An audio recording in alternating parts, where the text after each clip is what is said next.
Eh bien, bonjour à tous, c'est Thomas. On se retrouve aujourd'hui pour faire le débrief du match entre l'Olympique de Marseille et Brighton. Donc, on va commencer avec mon avis. Très simplement, je vais revenir sur ce que j'ai pensé du match. Donc, l'Olympique de Marseille a joué une bonne heure, a bien joué pendant une bonne heure. On a réussi à avoir quelques actions dangereuses, notamment avec des frappes de loin et des coups francs. On a marqué deux buts sur une erreur de la défense, le deuxième but qu'on verra plus tard. Et ensuite, sur un bon travail de Jonathan Klaus sur ce côté droit, qui a fait énormément de mal à Brighton. Sinon, dans l'ensemble, j'ai trouvé une équipe de l'OM beaucoup mieux défensivement, même si on prend deux buts. On prend beaucoup mieux défensivement, avec un peu plus de stabilité dans ce jeu-là, avec une sorte de 4-4-2 un peu hybride.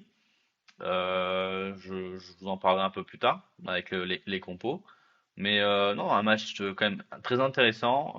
Beaucoup de regrets quand même, parce que quand tu mènes 2-0, te faire reprendre à 2-1 avec ce que tu as montré surtout, tu peux avoir des regrets. Après, en face, c'est quand même une belle équipe de Brighton, faut pas l'oublier, avec des bons joueurs, même si je les ai pas trouvés très flamboyants sur ce match-là.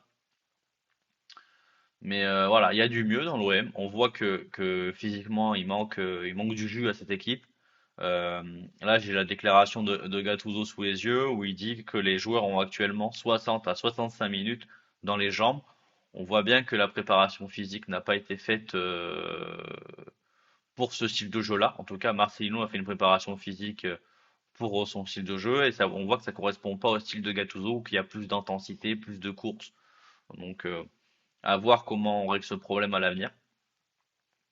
Ensuite, j'ai trouvé que ce qui nous a fait énormément de mal aussi, c'est la sortie sur blessure de Verretou. Peut-être un petit claquage au côté de la jambe droite ou au niveau des ischios. Euh, il remplace ce Verretou par Unai dans un rôle beaucoup plus offensif et c'est ce qui a un peu perturbé cette équipe de l'OM parce que Verretou, Rongier faisaient les efforts tous les deux défensifs. Unai, on le connaît, c'est plus un créateur, un joueur de ballon. C'est moins un travailleur défensif. Et on l'a vu, voilà, quand il y a eu ce changement-là, Brighton a pris le dessus dans ce milieu de terrain et a été beaucoup plus dangereux. Harit a fait un très bon match. Sur lui, je trouve qu'il a carton rouge du tacle de Lamptey sur lui. Il touche le ballon en premier lieu, d'accord. Mais derrière, il y a un excès d'engagement et il va taper au niveau de la cheville. Et logiquement, c'est carton jaune minimum, voire rouge. Donc sur ce côté-là, la VAR, je ne l'ai pas trouvé très très bon. Sinon dans l'ensemble du match, pardon, l'arbitre a fait un bon match. Mais voilà pour côté de mon avis. On va passer aux compositions d'équipe. Donc là, la compo qu'on voit est pas forcément bonne, ce qui nous parle d'un 4-3-3. Moi, j'ai plus vu un 4-4-2 avec Harit à côté d'Aubameyang, NDI plus sur le côté droit et Correa sur le côté gauche. Donc on voit que la compo de l'OM c'était Paul Lopez dans les buts qui a fait un bon match mine de rien malgré ses deux buts encaissés. Jonathan Klaus et Murillo sont les latéraux. Très intéressant vraiment Murillo. Je connaissais pas trop ce joueur avant son arrivée à l'OM. Il fait deux bons matchs contre Monaco et contre Brighton là. Je le trouve très intéressant dans la relance. Pas mauvais défensivement, quelques égarements de temps en temps. Mais ça, bon, sur un match de 90 minutes, c'est très rare qu'il n'y ait pas des joueurs qui ont des égarements. Pas mauvais. Bon, Mbemba et Balerdi en défense centrale. Très bon match tous les deux, j'ai trouvé. Un peu pris dans leurs doigts des moments. Balerdi, je l'ai trouvé très très bon dans le duel et sur l'homme. Jusqu'à la 85e où pareil, il a des égarements et là pour lui c'est un peu plus bête parce qu'il provoque des fautes stupides. Bemba, bon match, buteur, solide défensivement. On retrouve un peu le Bamba de l'an passé. Au milieu de terrain, Rongier, Verretou, je les ai trouvés complémentaires et pas mauvais. Verretou qui marque sur un bon travail d'arrêt. Un bon match quand même, mine de rien, de nos deux joueurs.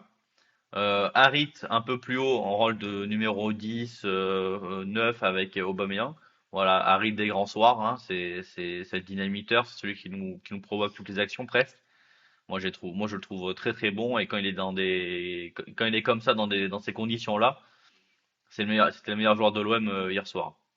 Ndiaye sur le côté a bien gardé le ballon, manque un peu de tranchant dans les derniers tiers. Donc voilà. Correa, pas mauvais match, mais un match sans plus, quoi. Un match normal de Correa. Pas d'extravagance, pas d'erreur flagrante. Donc voilà, Aubameyang, pauvre, trouvé très pauvre Aubameyang. Et les rentrants, ça a été Vitinha à la place d'Aubameyang, Renan Lodi qui est rentré aussi sur le couloir gauche un peu plus haut à la place de Correa, je crois. Ndiaye qui est sorti pour Sarr et Unai qui est rentré à la place de Verretou. Sur les changements, comme je l'ai dit, Sarr n'a pas apporté grand-chose. Et normalement, quand il rentre, il doit apporter cette percussion, ce jeu à l'avant rapide. On l'a pas trop vu, donc voilà, Vitinha a eu une grosse action bien défendue. On va y revenir aussi juste après. Renan Lodi, bon, sur 10 minutes, c'est compliqué de voir quelque chose. Et Unai au milieu, je l'ai dit. Je l'aurais plus vu dans le rôle de Harit que dans le rôle de Verretou. Mais le problème, c'est que Kondogbia n'est toujours pas de retour. À voir quand il sera de retour, pardon. Mais Verretou ou Kondogbia, ça peut faire du bien dans ce style de jeu qu'a produit l'OM hier soir. Maintenant, côté Brighton, on était sur un 4-2-3-1, là vraiment 4-2-3-1, avec Steele dans les buts qui n'a pas fait un si mauvais match comme ça, mais aurait pu sortir le but de Verretou. Lamptey à gauche pour moi qui doit prendre carton rouge sur le tacle de Harit, c'est lui qui provoque le penalty. Dunk et Van Eyck dans la défense centrale. Dunk j'ai trouvé très limité à part ces deux retours défensifs qu'il a fait sur Vitinha et juste après sur Ndiaye. Van Eyck un match normal de Van Eyck. Veltman j'ai trouvé transparent. Daoud au milieu transparent. Grobs qui marque le but. Sans ce but, je trouve qu'il fait pas un très bon match. Ansu Fati, à part sa tête arrêtée par Paul Lopez, rien. March, pareil, pas grand-chose. Mitoma a été à partir de la 60e minute de jeu, Mitoma s'est un peu réveillé. C'est ce qui a sonné un peu la révolte aussi côté Brighton, c'est que Mitoma a été plus trouvé et a fait plus de différence. Il a fait un peu du mal à Jonathan Claude, je m'en souviens sur deux trois crochets. Donc bon match de Mitoma mine de rien, même s'il marque pas, il fait une passe D. Et Danny Welbeck devant, il loupe une grosse action qu'on va voir plus tard, où il doit faire sa passe et il la fait pas, et tant mieux pour nous.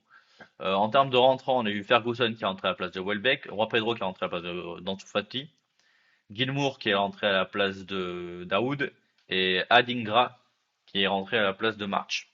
Rien à dire sur les rentrées, à part que Roi Pedro marque sur penalty, mais j'ai pas trouvé qu'ils avaient apporté grand chose. On va commencer avec le premier but de l'OM, avec le but de Chancel Bemba à la 19e minute de jeu. On retrouve Klose avec un décalage qui vient chercher le 1-2 avec Correa. Et en une touche, Klose qui va la remettre directement au centre pour Chancel Bemba, qui va la reprendre aussi en lui en une touche. Et ça fait but. Une minute plus tard, on est à la 20e, on a ce long ballon d'abord de Brighton, remis en jeu par la défense de l'OM. Ça arrive sur Dunk, qui va totalement se louper sur cette phase de jeu anodine, on va dire. Il n'y a pas de danger, il n'y a que Harit qui presse, qui va récupérer le ballon. On voit qu'on est là aux 35 mètres à peu près, il se retrouve à l'entrée de la surface. Il va adresser ce bon centre, on le voit pas là sur l'écran, mais Verretou arrive à pleine balle pour la reprendre une touche. Elle est sur le gardien un petit peu, il la reprend comme il peut sur le gardien et ça fait but. 2-0 pour l'OM à la 20e minute de jeu.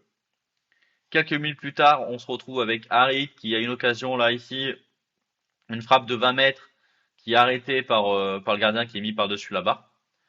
On a ensuite à la 41e, on a ce jeu-là long de Daoud. C'est ça, sur Ansu Fati qui va chercher la profondeur, qui va mettre une magnifique tête. Voilà, parce que le ballon arrive, il est gainé, il arrive à la rabattre et elle est puissante aussi un peu la tête. Et là, Paul Lopez va bien s'étendre. Je vais pas mentir, hein. Au moment où il fait la tête et je vois la balle prendre cette direction-là, je me dis qu'il y a but. Voilà, mais Lopez fait un magnifique arrêt, une très belle horizontale, et il va la sortir en corner. Et on est 4 minutes plus tard, on a cette action-là qui part d'un mauvais alignement de Jonathan Klaus, qui remet en jeu Welbeck avec cette passe en profondeur. Et là, Welbeck, il a, pour moi, le meilleur choix, c'est la donner à Ansu Fati. Mais soit il le voit pas, soit il est trop égoïste.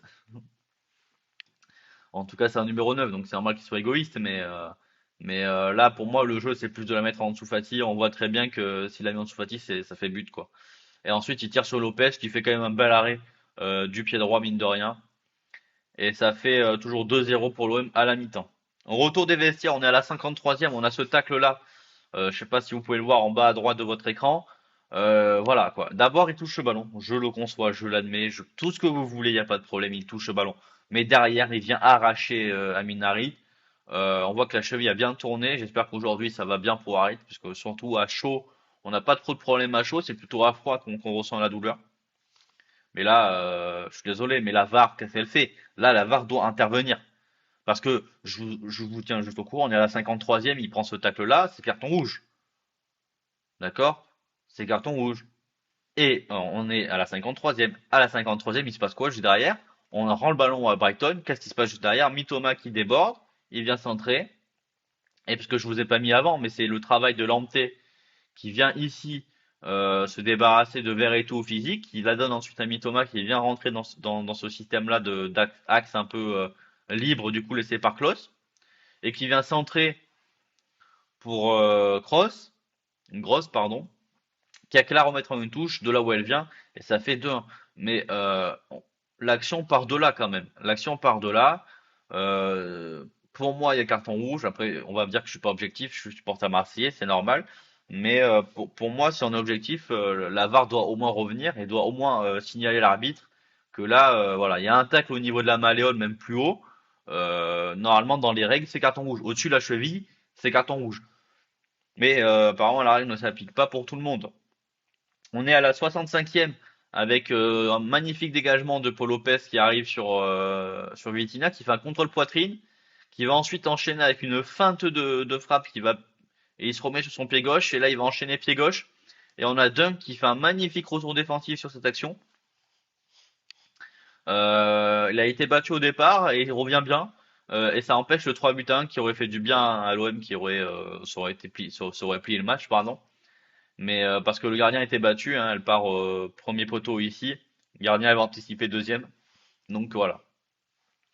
Ensuite, penalty 86e pour Brighton, rien à dire, hein, car Klose qui marche sur le pied de Lamptey. Je vais le rappeler, hein, Jetchian, qui devrait être exclu normalement, mais qui ne l'est pas. Donc provocation de penalty, ça part d'un centre, personne au second poteau, Lamptey la récupère. Et là, il vient percuter, parce qu'il contrôle, il fait un contrôle poitrine un peu long. Donc Klose, je pense qu'il peut anticiper cette balle. On est à la 86e et à la fatigue. Klose a beaucoup couru. Je crois qu'il avait des crampes quelques minutes avant.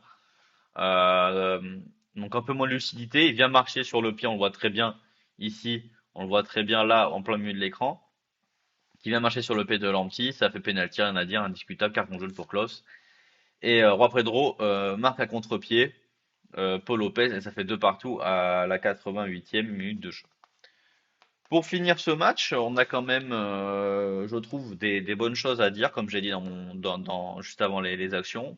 De très bonnes choses. Je pense que Gattuso, faut lui laisser du temps. J'ai été un peu médisant en parlant du match contre Monaco, où vraiment j'avais pas accepté la défaite et que je trouve que les joueurs ont été en dessous. Sinon, non, un bon match de football. On a vu pas mal d'actions. On va dire qu'on perd pas trop de terrain parce que dans l'autre match, l'Ajax et Athènes ont fait match nul, 1-1. Donc on reste quand même à hauteur d'Athènes, on reste voilà, mais on remet en jeu Brighton, puisque si on gagne, on est à 4 points, on est à 4 points d'avance sur Brighton, là on a que 1 point d'avance. Donc voilà, maintenant à voir le prochain match contre Athènes, il faudra absolument prendre cette fois la victoire, parce que là, deux matchs nuls, c'est pas encore trop grave, mais trois matchs nuls, ça devient compliqué pour se qualifier en Ligue Europa directement. Parce qu'il faut pas oublier que le premier se qualifie directement en huitième, que le deuxième, lui passe en 16e et va jouer contre le troisième de Ligue des Champions. Donc ça rajoute des matchs et ça rajoute des matchs compliqués. Et le troisième, lui, est reversé en 16e de finale d'Europa Conference League. Donc ça rajoute aussi des matchs. Donc si on veut éviter des matchs supplémentaires, déjà je trouve qu'on est cramax. Faut soit se qualifier en première place, soit ne pas jouer du tout la Coupe d'Europe. Mais c'est un autre débat. Et pour la suite, donc Marseille recevra le Havre le dimanche 8 octobre à 13h. Et Brighton, eux, recevront Liverpool aussi le dimanche 8 octobre, mais à 15h. J'espère que vous avez apprécié cette vidéo. N'hésitez pas à liker, à commenter et à vous abonner. et je vous souhaite une bonne journée, une bonne soirée. Bye!